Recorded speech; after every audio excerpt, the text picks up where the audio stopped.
Quick video on how I sand down bearings. First I have my drill.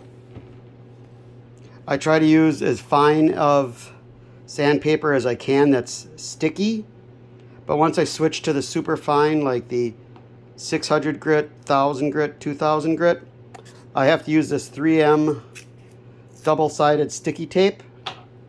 And what I do is I put that across the sanding disc and then just stick the sanding paper on there. And to make sure I get it nice and dust free for the bearings, I also have a shop vac attached right here that just sucks all the air out, keeps all the dirt going into the shop vac and away from the bearing. So to sand down the bearing, I'm trying to do this one-handed.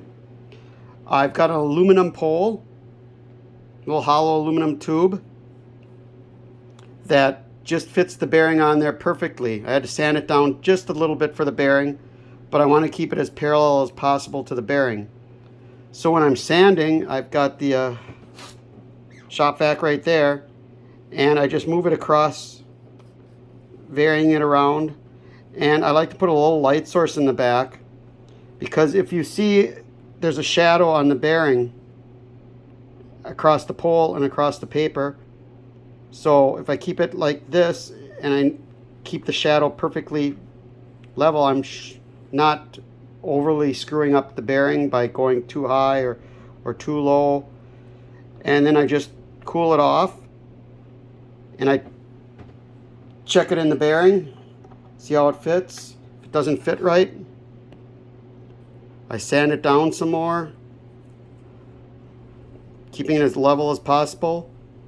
Once I get the finer grit going, I use that double-sided sticky tape and make sure I keep it, next to the vac to keep all the dust going. And then I can stick it in the bearing. This one's already been sanded and test bearing. And I can just spin it around, see how it spins.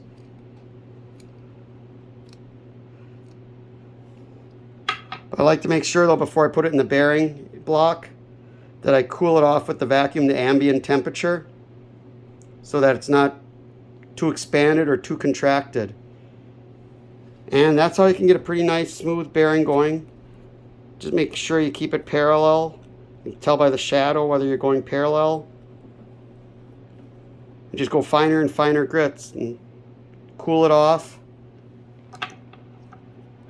and test.